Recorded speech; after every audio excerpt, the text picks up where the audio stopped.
Meus irmãos, nós estamos voltando aqui, depois de um tempo, para uma nova mensagem, uma nova abordagem. Eu quero convidá-lo a abrir a Escritura, a Palavra de Deus, na Epístola de Tiago, lá no capítulo 3, versos do 1 até o 12.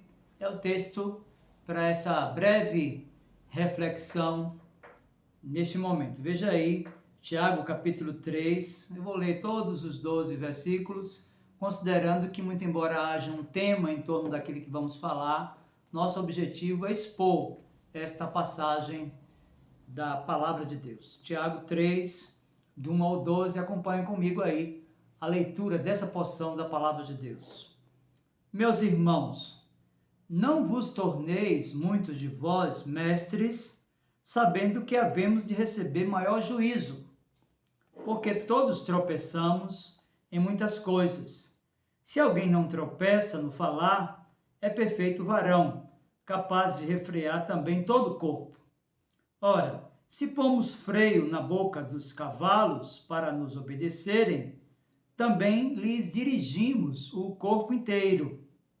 Observai igualmente os navios, que sendo tão grandes e batidos de rijos ventos, por um pequeníssimo leme, são dirigidos para onde queira o impulso do timoneiro. Assim também a língua, pequeno órgão, se gaba de grandes coisas. Vede como uma fagulha põe em brasas tão grande selva. Ora, a língua é fogo, é mundo de iniquidade. A língua está situada entre os membros de nosso corpo e contamina o corpo inteiro, e não só põe em chamas toda a carreira da existência humana, como também é posta ela mesma em chamas pelo inferno. Pois toda espécie de feras, de aves, de répteis e de seres marinhos se doma e tem sido domada pelo gênero humano. A língua, porém, nenhum dos homens é capaz de domar. É mal incontido, carregado de veneno mortífero.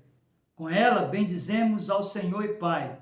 Também com ela amaldiçoamos os homens, feitos à semelhança de Deus. De uma só boca procede bênção e maldição. Meus irmãos, não é conveniente que estas coisas sejam assim. Acaso pode a fonte jorrar do mesmo lugar o que é doce e o que é amargoso? Acaso, meus irmãos, pode a figueira produzir azeitonas ou a videira figos? Tampouco fonte de água salgada pode dar água doce. Muito bem, meu propósito com esse momento aqui é tratar sobre a necessidade que temos de discernir conversa de fofoca. Isso, de fato, não é uma tarefa fácil, já que às vezes as coisas chegam para nós em termos de conversa, mas na realidade o desejo de quem está naquela interlocução, tentando comunicar alguma coisa, é expor a dignidade ou a vida de alguém. E nós sabemos, pela própria experiência, o quanto as palavras podem machucar. Se não for assim, nós não teríamos esta gama de pessoas deprimidas, ansiosas, de alguma forma inquietas por alguma coisa que ouviram no transcurso da vida. Se você recorrer à poesia dos Hebreus, lá no livro de Provérbios, capítulo 12, verso 18, você vai perceber que, de fato, as palavras têm o poder de machucar. Veja, Provérbios capítulo 12, verso 18 diz: alguém há cuja tagarelice é como pontas de espada. Então o poeta diz: mas a língua dos sábios é medicina, ou seja, é remédio. Como já havia falado, meu desejo é conversar um pouco sobre a necessidade que temos de discernir conversa de fofoca. E a primeira coisa que nós precisamos de compreender à luz do próprio texto que nós lemos de Tiago, capítulo 3, versos do 1 até o 12, é que para isso nós precisamos de exercer disciplina naquilo que falamos. E é isso que Tiago diz na sua epístola, no capítulo 3, nessa primeira seção, versos 1 e 2, quando faz essa afirmação. Veja, meus irmãos, não vos torneis, muitos de vós, mestres, sabendo que havemos de receber maior juízo. Porque todos, disse Tiago, todos tropeçamos em muitas coisas. Se alguém não tropeça no falar, é perfeito varão, capaz de refrear também todo o corpo. Então, dentro dessa dinâmica da necessidade que nós temos de exercer disciplina naquilo que falamos, nós devemos considerar também aquilo que era comum no passado. E é importante que você tenha consciência que os mestres no passado, eles eram reverenciados e respeitados, eles foram melhor considerados na sociedade do seu tempo do que os próprios pais biológicos. E isso havia uma razão, é que eles tinham, em alguns casos, maior respeitabilidade, porque, segundo o padrão cultural da época, os pais eram os responsáveis por trazer o filho ao mundo. Já os mestres, eles eram responsáveis em prepará-los para o mundo presente, para o mundo vindouro. De modo que, ao lermos Tiago, nós vamos perceber que ele está a desafiar aqueles seus leitores e, consequentemente, a nós, a agregar o conhecimento adquirido através da leitura e uma vida de piedade e comprometimento com as verdades ensinadas, através daquilo que nós consideramos como a ortodoxia que caminha junto com a ortopraxia, ou seja, a sua fé, o seu discurso deve ser referendado por sua vida, pelo seu comportamento e pelos seus relacionamentos, sobretudo por aquilo que você fala. Daí Tiago já havia, no capítulo 1, nesta mesma carta, falado sobre esse assunto. Nos versos 19 e 26, ele disse: sabei estas coisas, meus amados irmãos. Todo homem, pois, seja pronto para ouvir, tardio para falar, tardio para se irar. E ele diz mais no verso 26, capítulo 1, se alguém supõe ser religioso, deixando de refrear sua língua, antes enganando o próprio coração, ele disse, a sua religião é vã.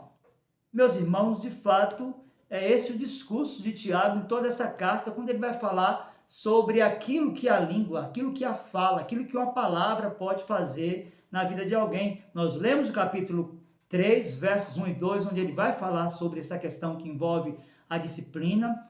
Lemos o capítulo 1, mas lá no capítulo 4, versos 11 e 12, ele vai trazer em miúdos, tratar exatamente daquilo que estava acontecendo entre alguns irmãos naquele tempo e que é muito comum nos nossos dias. Veja, Tiago, na epístola, capítulo 4, versos 11 e 12, ele disse, irmãos, não faleis mal uns dos outros. Aquele que fala mal do irmão ou julga seu irmão, fala mal da lei e julga a lei. Ora, se julgas a lei, não és observador da lei, mas juiz. Então ele vai dizer, um só é legislador e juiz, aquele que pode salvar e fazer perecer. Tu, porém, quem és? Que julga o próximo. Então perceba que esse problema tão comum nos nossos dias foi também um problema vivido por Tiago lá no passado, lá no primeiro século.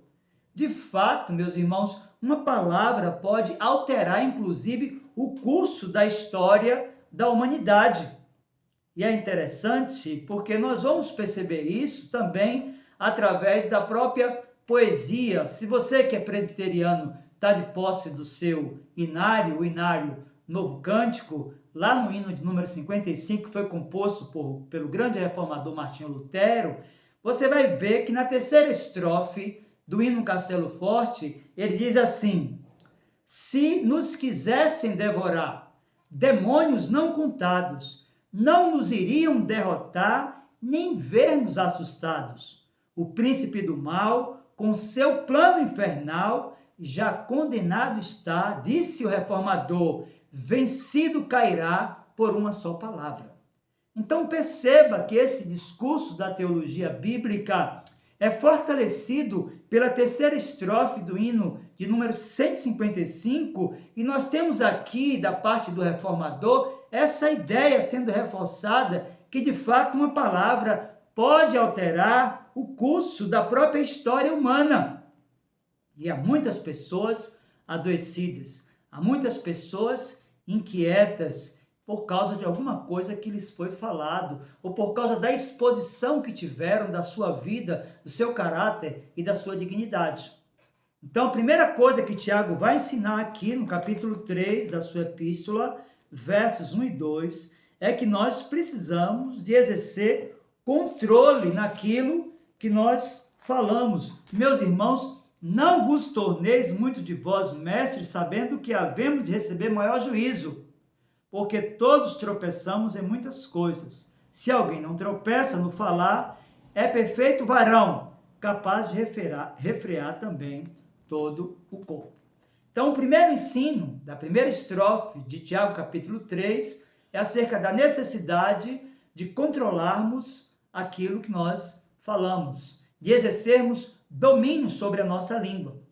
A partir daí, agora, nos versos do 3 até o 5 de Tiago, capítulo 3, ele vai apresentar algumas ilustrações a fim de que os seus leitores, e consequentemente eu e você, aprendamos também acerca da importância do controle com a língua e aquilo que ela pode fazer. Veja, Tiago capítulo 3, a partir do 3 e até o verso 5 diz: Ora, se pomos freio na boca dos cavalos para nos obedecerem, também lhes dirigimos o corpo inteiro. Observai igualmente os navios, que sendo tão grandes e batidos de rijos ventos, por um pequeníssimo leme, são dirigidos para onde queira o impulso do timoneiro. Verso 5. Assim também a língua, pequeno órgão, se gaba de grandes coisas. Vede como uma fagulha põe em brasas tão grande selva. Perceba comigo, então, meus queridos, que a proposta de Tiago agora é fazer com que os seus leitores aprendessem a partir de algumas ilustrações que são apresentadas aqui a partir do versículo 3 e até o versículo 5. Veja que a primeira ilustração é do freio, a segunda é do leme, a terceira a fagulha, e veja que eles são pequenos, igualmente a língua, mas capazes de realizar grandes coisas. É isso que Tiago está apontando aqui quando ele propõe essa ideia de aprender através das ilustrações. Então, nós devemos compreender, primeiro, que no caso do animal, o ponto de comparação é que um freio relativamente pequeno controla um animal muito grande. Você pode pensar, por exemplo, agora na figura de um cavalo. Veja, o segundo exemplo é ainda mais instrutivo. A ideia aqui de um leme muito pequeno que controla uma embarcação muito grande nos faz pensar, por exemplo, nesses grandes cruzeiros e quem sabe então, pensando no passado, na figura do próprio Titanic. Um navio daquele tamanho que tinha o seu próprio destino controlado por um pequeno leme quando comparado à grandeza daquela embarcação. Mas há aqui ainda um terceiro elemento, e o terceiro exemplo aqui é, num certo sentido, o melhor dos três. Tiago apresenta uma floresta que é incendiada por uma fagulha. E, por fim, o exemplo da língua, que com apenas cerca de 8 centímetros é capaz de controlar toda a existência humana. Você já percebeu a capacidade que a língua tem tanto de construir como de destruir? É por isso que nós precisamos de exercer controle sobre ela. E Tiago não somente propõe isso nos versos 1 e 2 do capítulo 3 da sua carta, mas a partir dessas 4 ilustrações, ele chama a atenção dos seus leitores a fim de que observassem o risco que eles estavam correndo quando falavam de forma a ofender ou diminuir ou afrontar a dignidade de uma pessoa. No capítulo 3, no verso 6, ele vai então apresentar uma proposta de tornar prática as ilustrações oferecidas a partir do versículo 3 e até o 5. Veja, Tiago capítulo 3, verso 6, dentro dessa proposta de tornar prática aquelas 4 ilustrações, ele diz assim: ora, a língua é fogo, é mundo de iniquidade. A língua está situada entre os membros do nosso corpo e contamina o corpo inteiro, e não só põe em chamas toda a carreira da existência humana, como também é posta ela mesma em chamas pelo inferno. Meus irmãos, vejam que a proposta das ilustrações é chamar a atenção dos seus leitores, e consequentemente a mim e a você que me escuta nesta mensagem, acerca de tudo quanto ele apresentou ali. Deve ser algo que não somente observemos dentro de uma percepção de curiosidade, mas que façamos daqueles exemplos ali algo prático em nossa vida. Por isso, ele inicia essa parte em que ele exorta aqueles irmãos a fazer daquelas ilustrações algo prático, primeiro chamando a atenção deles acerca dessa afirmação. Ele diz: ora, a língua é fogo. Meus queridos, ele compara a língua ao fogo, porque assim como o fogo fora de controle destrói tudo que tem combustão, assim também a língua. Meus irmãos, o ensino é sobre algo de difícil domínio, assim como uma floresta, ela é incendiada sem controle quando os ventos levam as chamas para todos os lugares e sai a destruir todas as coisas. Assim também alguém que está difamando, detratando, diminuindo o caráter, a personalidade, a vida de alguém, está de alguma forma pondo a carreira daquela pessoa, a existência daquela pessoa a uma exposição de destruição. Assim como a floresta, ela destrói, assim como o fogo destrói a floresta, assim também a língua pode destruir a reputação de alguém. De forma especial, nesses dias em que as informações ganham uma velocidade absurda, em que elas caem nas redes sociais e logo se propagam, nós precisamos de ter cuidado com aquilo que nós falamos, sobretudo quando estamos, de alguma forma, correndo o risco de expor a dignidade de alguém. E é importante nós pensarmos que há muitos provérbios sobre o uso da língua. Há um ditado persa que diz que uma língua comprida é uma morte prematura. Alguém já disse que a língua não tem ossos, mas ela pode esmagar e matar. Meus queridos, nós precisamos de refletir sobre aquilo que nós falamos. O salmista, no Salmo 34, verso 13, disse: refreia a tua língua do mal e os teus lábios de falarem dolosamente. Em Provérbios, capítulo 10, verso 19, o poeta sacro afirmou: no muito falar não falta transgressão, mas o que modera os seus lábios é prudente. Nesse mesmo livro, no livro de Provérbios, capítulo 13, verso de número 3, nós encontramos o seguinte registro: o que guarda a boca conserva a sua alma, mas o que muito abre os lábios, a si mesmo se arruina. Meus irmãos, de fato, nós precisamos de tornar práticas aquelas ilustrações oferecidas por Tiago na sua carta, capítulo 3, versos 3 até os 5, sobretudo observando os riscos que nós corremos quando nós detratamos, quando nós diminuímos, quando nós, de alguma forma, ofendemos a dignidade de alguém. Então, primeiro ele disse que a língua é fogo, mas depois ele vai dizer que a língua é mundo de iniquidade. Meus queridos, nós precisamos de compreender por que é que Tiago está fazendo essa afirmação. E ao pensarmos nessa afirmação de que a língua é mundo de iniquidade, nós nos lembramos de que ela conta mentiras, difama o nome de alguém, alimenta o ódio, cria discórdia, incita a luxúria e, em resumo, dá origem a muitos pecados. É por isso que Tiago está afirmando que a língua é mundo de iniquidade. Mas ele vai dizer mais, que a língua contamina o corpo inteiro, põe em chamas toda a carreira da existência humana.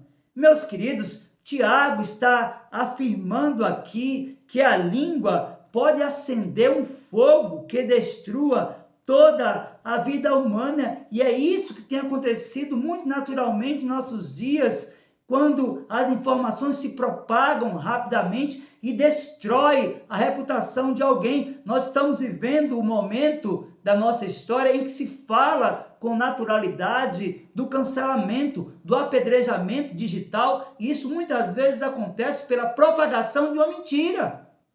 Mas veja, Tiago ainda vai dizer que a língua, ela mesma, é posta em chamas pelo inferno. Meus queridos, simbolicamente, a palavra inferno se refere ao lugar onde habita o diabo e para o qual são banidos os condenados.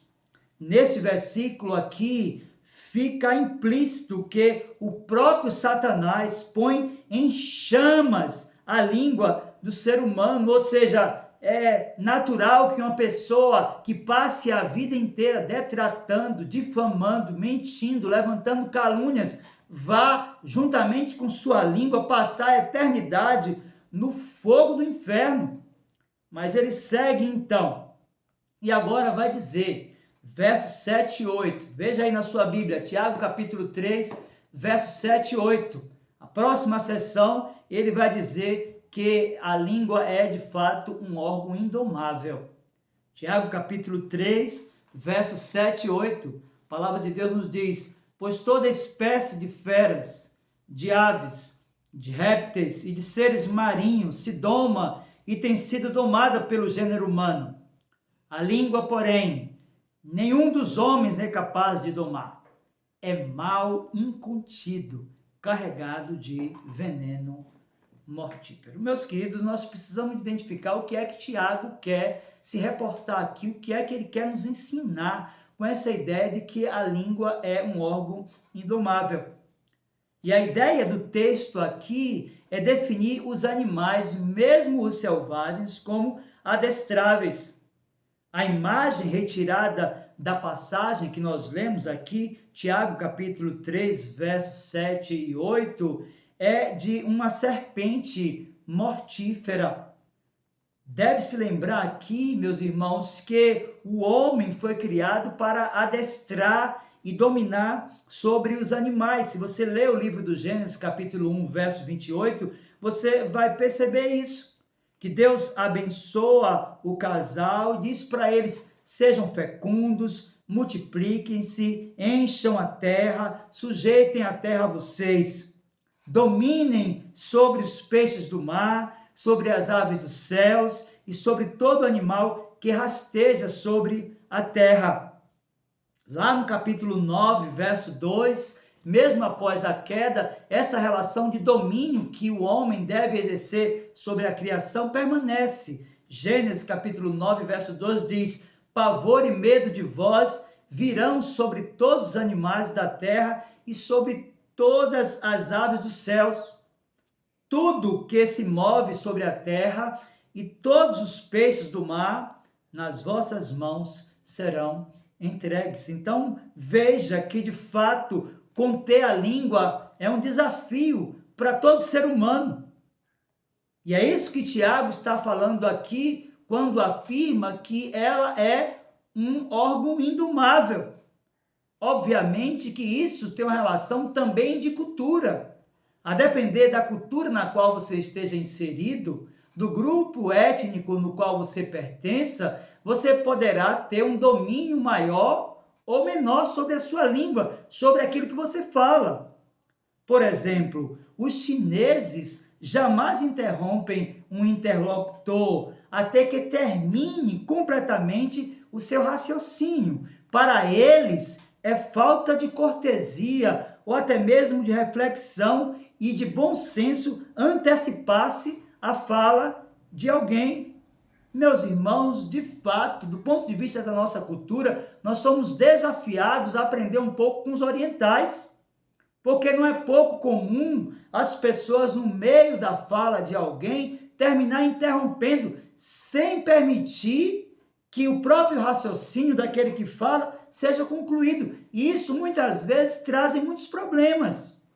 De fato, Tiago está falando que a língua é um órgão indomável e o pecado terminou fortalecendo essa relação de exposições da vida de outros, e isso tem uma relação com a cultura. Mas perceba que agora, a partir do versículo 9 e até o versículo 12 de Tiago, capítulo 3, ele vai falar que é da própria língua que nós ouvimos louvor e maledicência. Tiago, capítulo de número 3, a partir do 9 até o 12, diz assim: com ela bendizemos ao Senhor e Pai.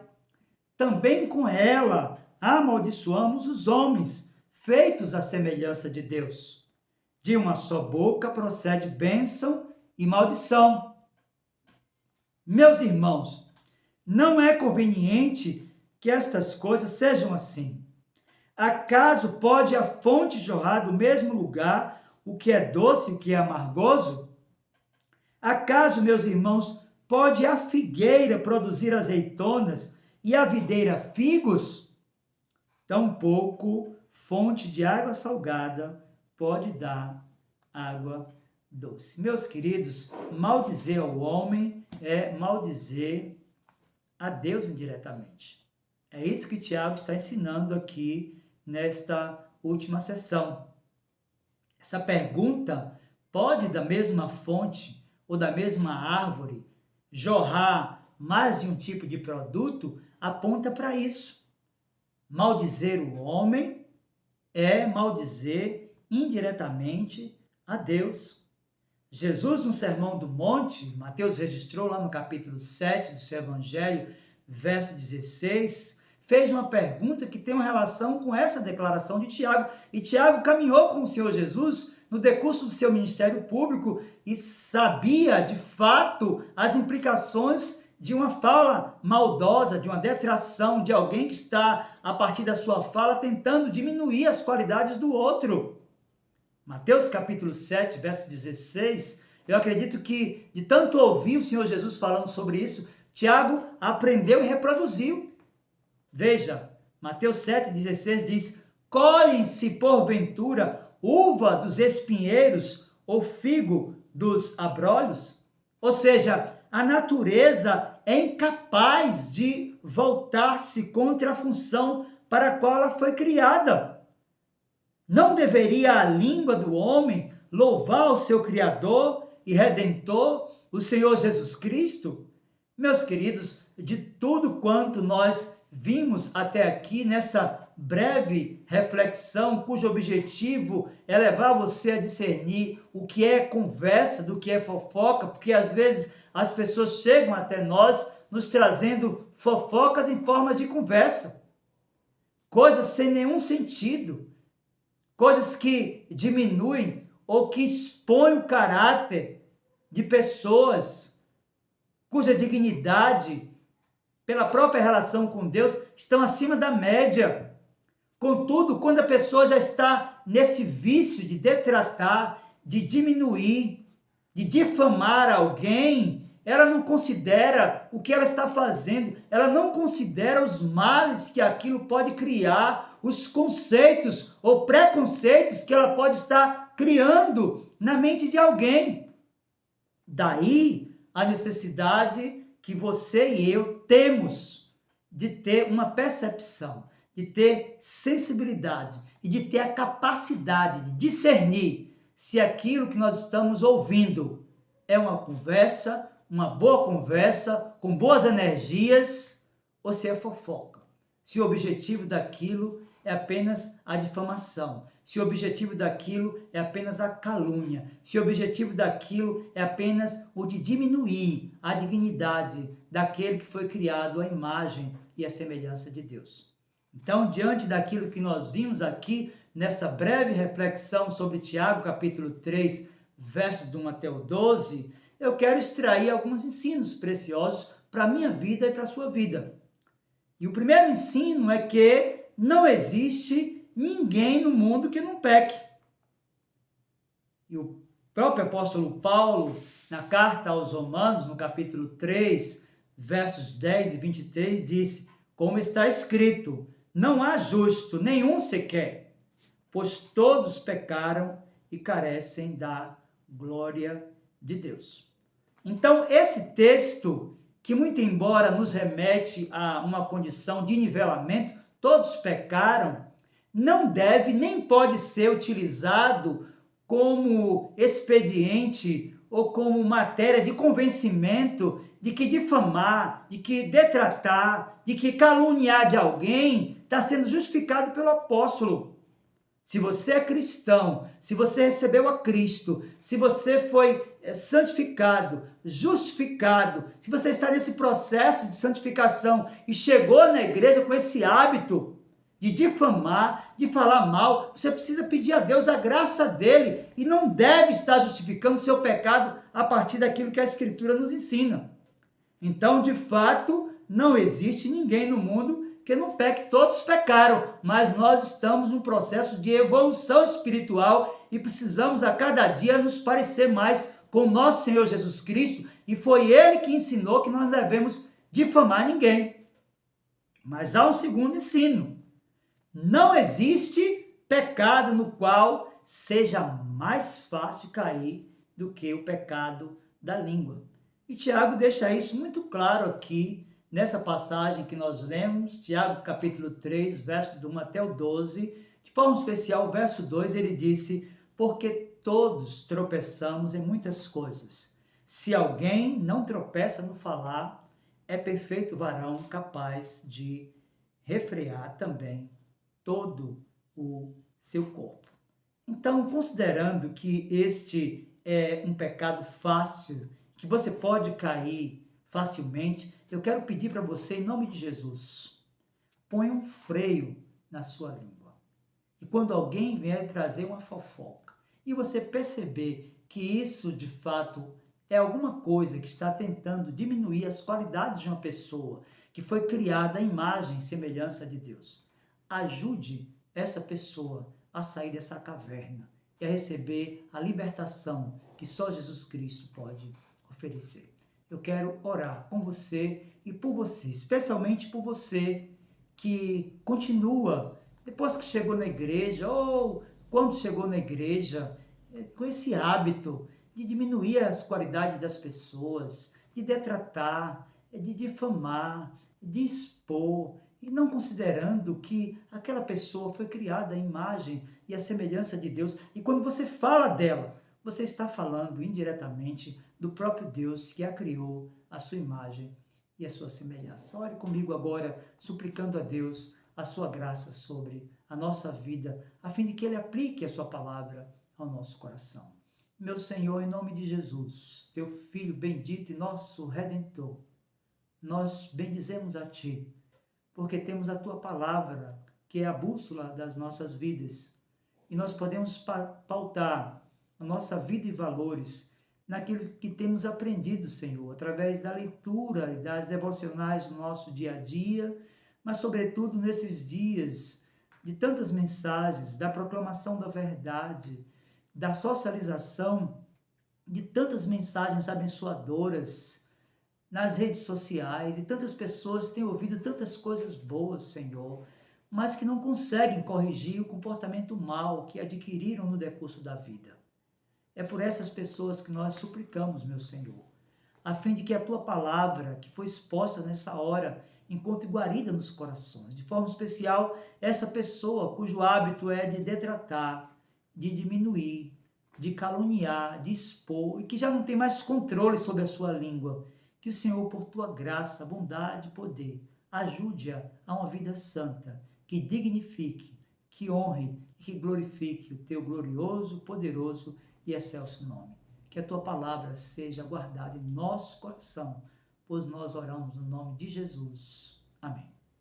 Deus, pois, abençoa a sua vida, meu irmão e minha irmã querida, no nome do Senhor Jesus.